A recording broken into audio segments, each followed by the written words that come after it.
Avtovazın stil mərkəzli mütəxəssisləri Vaz 2106 modelinin hazırlanmasına hələ 1974-cü ildə başlamışdılar. Vaz 2106 sedan kuzovlu, arxa təkəri çəkən minik avtomobil idi.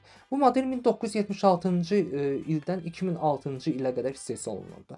İlk Vaz 2106 21 fevral 1976-cı ildə əsas konveyerin 3-cü xəttindən çıxdı.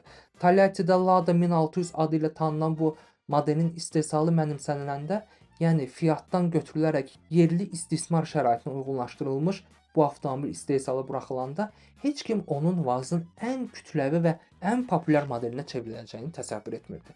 06 əslində 03 modelinin restyling olunmuş versiyası idi. 06 daha güclü 80 at gücü verən 1,6 litrlik mühərriyə sahib idi. Bundan əlavə fərqli elektrik sxemi, dəyişdirilmiş kuzov bəzəkləri və yenilənmiş salon ilə seçilirdi.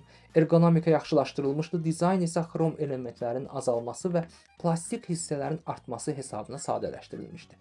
Maksimal sürəti 150 km/saata qədər çatırdı. 0-dan 100-ə isə təxminən 16 saniyəyə sürətlənirdi.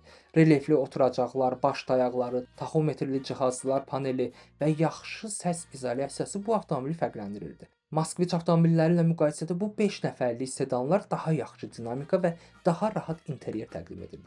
Bu səbəbdən Vaz 2106 SSR-də geniş avtomobil sahibləri üçün komfort və prestijin zirvəsi hesab olunurdu.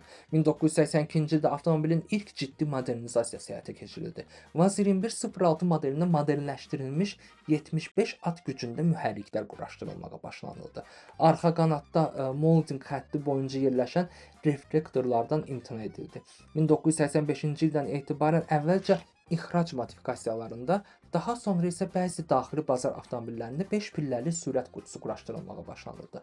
Əvvəlcə Vaz 2112 tipli, sonradan isə Vaz 2107 tipli sürət qutuları istifadə olunurdu. Bu dəyişiklik yolda yanacaq sərfiyyatını və mühərrik səsini əhəmiyyətli dərəcədə azaldırdı. 1990-cı ildə Avtovaz 06-nın bir növ lüks komplektasiyasını təqdim etdi. Vaz 2106 5 modeli.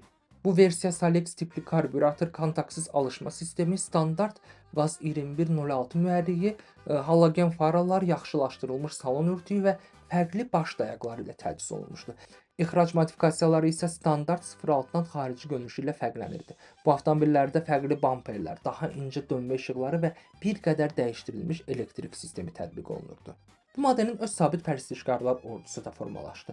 Amma zaman keçdikcə Vaz 2106 tədricən mövqelərini itirməyə başladı. Bunun əsas səbəbi dizayn və interyerin mənəvi köhnəlməsi, həmçinin klassik quruluşa xas olan nisbətən zəif yürüş keyfiyyətləri idi.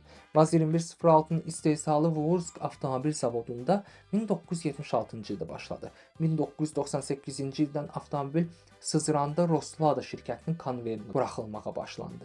2002-ci ildə isə istehsal İjevsk şəhərində yerləşən İjavto zavoduna köçürüldü.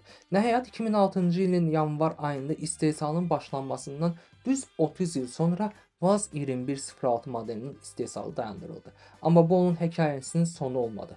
Bu avtomobil bir dövrün son simvollarından biri idi. 4 faralı ön işıqlandırma sistemi, yan pəncərələri və klassik quruluşu ilə Jiguli ailəsinin son nümayəndələrindən biri kimi tarixdə qaldı.